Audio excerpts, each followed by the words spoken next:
Hello and welcome to the 69th part on the series of self exploration, joining the dots, contemplating, comprehending, and sharing it with you all raw. All that sounds great is the grace of all those who have blessed me, and all that sounds not so great is my limitation. So let's get going. We will explore this thought in two parts because I feel there are two distinctive phases of this thought. Yada yada hi dharmasya.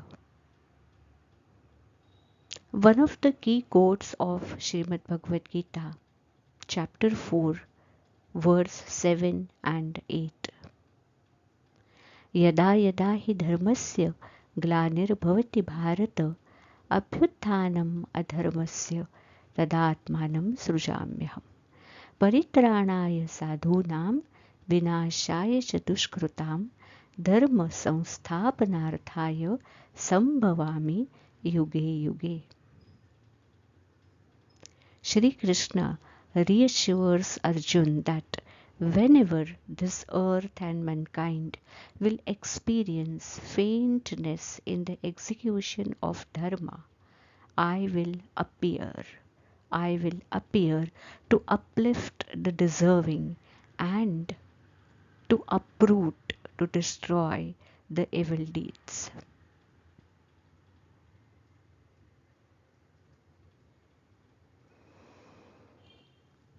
Dharma. The verbal translation of this would be religion, but dharma should not be taken as a religion. That will be the most common misunderstanding that people may make in understanding the meaning of this verse.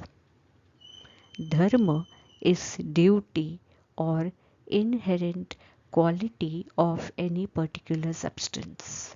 The quality that a substance comes with, the quality that identifies its being.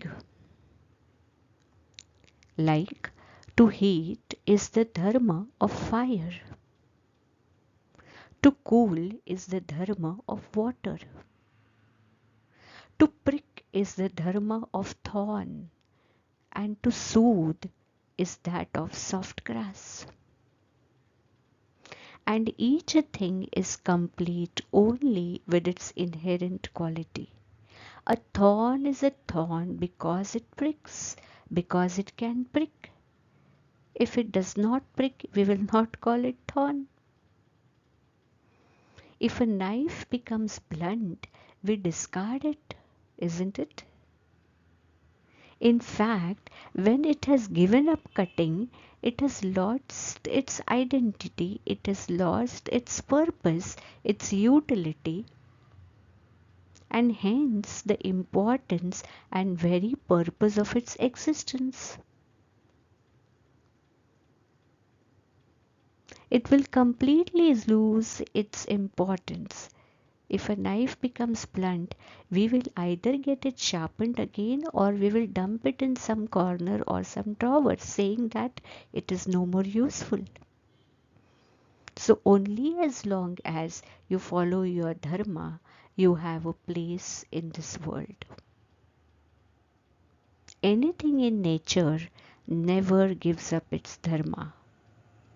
There are 5 to 6 beautiful verses in Jnaneshwari written by Sant Jnaneshwar on how nature never gives up its dharma irrespective of the consequences.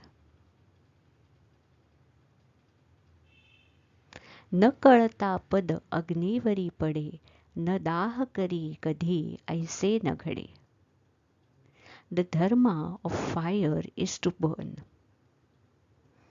Even if we place our foot on burning coal by mistake, it is never going to excuse us.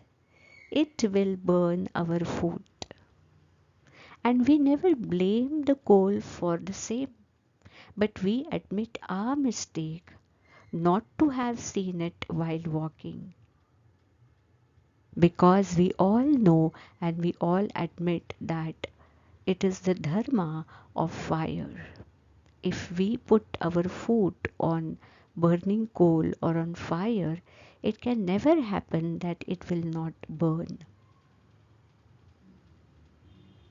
The other verses in this say that sugarcane is not partial to the one that grows it and to the one that burns it to make sugar. ना तरी इक्षुदंडू पाळीतया गोडू जाळीतया कडू नोहेचिगा.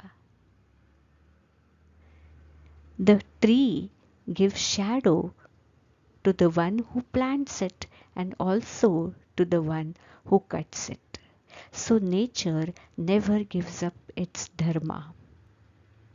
And therefore, when Sri Krishna is talking of dharma glani, yada yada hi dharmasya glanir, when dharma, when duty, when every person will have a glani, a kind of faintness,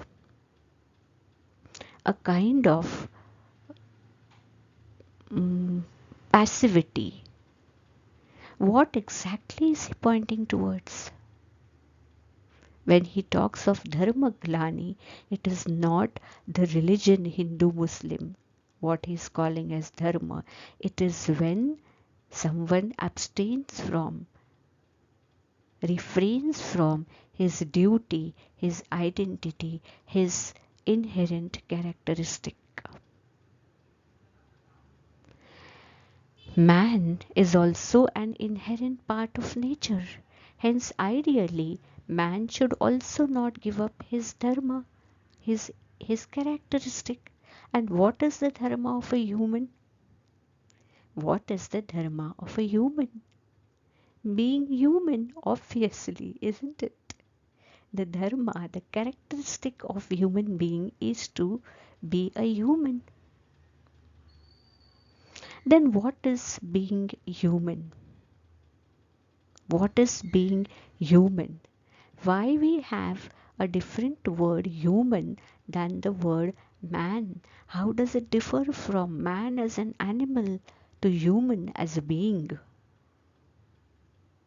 Man as an animal to human as a being. So does human as a being has some additional assets, characteristics than man as an animal?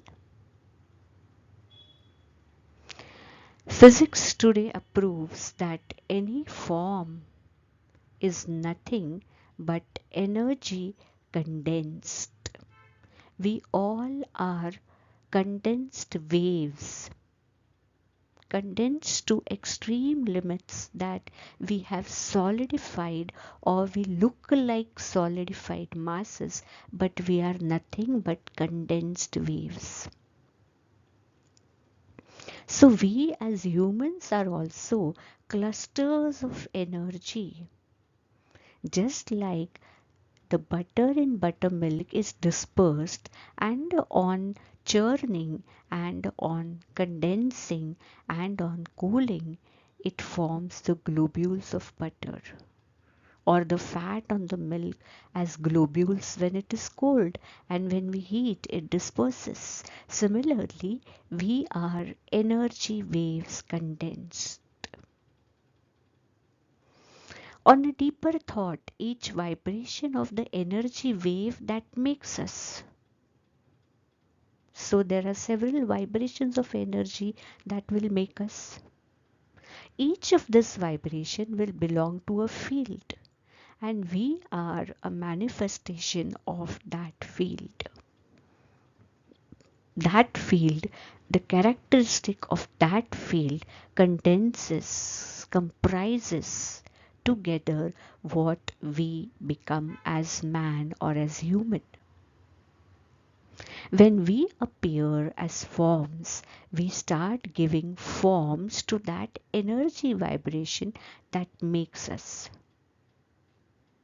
That energy vibration has some characteristic, but maybe it is very subtle or it is in a very insignificant form, and when lakhs or thousands of such waves come together, that characteristic gets a significance, and we start manifesting that characteristic in us as form. Then some form discovers electricity.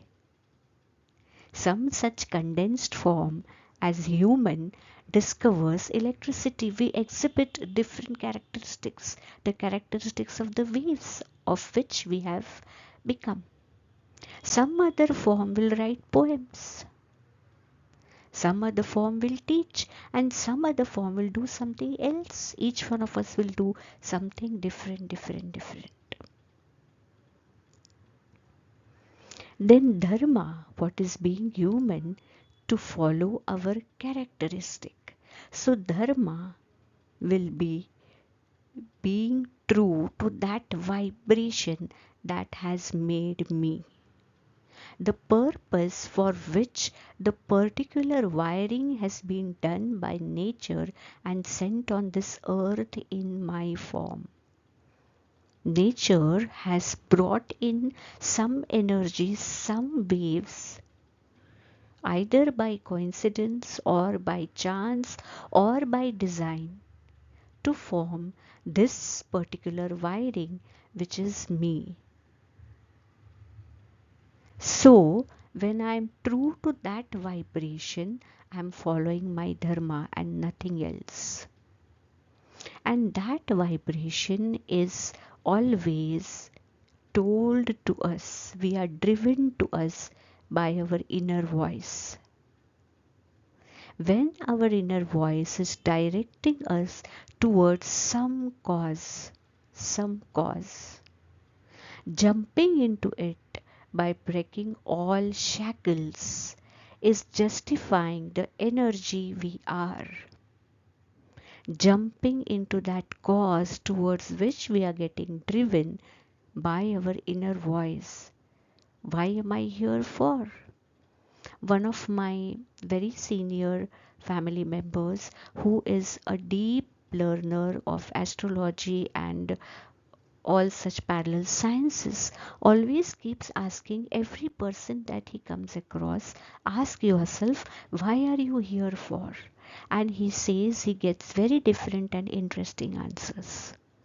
So that answer to why am I here for, jumping into it by breaking all limitations, all shackles of each and every kind, is justifying the energy we are, and deviating from that under any pretext, any reason, any viable excuse, anything that deviates us from that inner voice towards our cause is giving up dharma. A very simple definition. Being true to the vibration that has made us. At a certain crash point for a bunch of vibration, or for the chaos created in the universe, when all circuits start malfunctioning and misfunctioning, after giving many chances and warnings, when many wirings start malfunctioning for some or the other reason, it is dharma glani in the universe. When the ultimate energy form must reappear from time to time to restore the order in the system. Restore the order in the system as a whole, in the parts of the system which are us, in whichever way, either by destroying the circuit, by rewiring it, or by giving shocks. That will be the decision of the ultimate energy which can correct the disturbance, which can correct the entropy created in the universe. That is the reassurance of Sri Krishna when he says, Sambhavami Yuge Yuge. Sri Krishna, the ultimate energy, the ultimate restoring power. We have talked about Shri Krishna, the meaning of Shri Krishna. Guru Ushna, the one that gives warmth, that is the life within us. We can restore ourselves when we get in touch with the life within us on an individual level. We can bring system in the entropy generated within us. Similarly, as the Vishwa Purush, the entire universe as a man, the warmth, the energy is the Sri Krishna, and he can restore the balance. So much more can be expressed for the energies, their fields, their operations, their connections, and their cross connections. An extensive thought explored in the study of Sri Yantra, the manifestation of universal energy. I'm not even on the shore of that. I'm just sensing the roar of the waves when I start thinking into this complexity. I can only sense that it is something really divine, really complex, and I must put in a lot of time and energy into it. But I would still love to share just that hovering sound. That in itself sweeps us by our feet.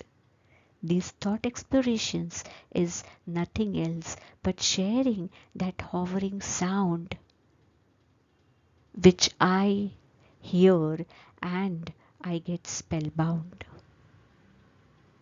Yada yada hi dharmasya glanirбhavati bharata. Bharata is Arjun. Bha is light and Rata is tone to that light. Someone who's tone to that light is Bharata. Someone who has an urge, Arzava, is Arjun. To that Bharata and to that Arjun, Shri Krishna, the warmth, reassures that in case of entropy, I will appear and reappear to bring back the balance, to take you to that wavelength for which you are designed. We will continue the same thought in a different angle in the next part. Thank you for staying tuned. Bye.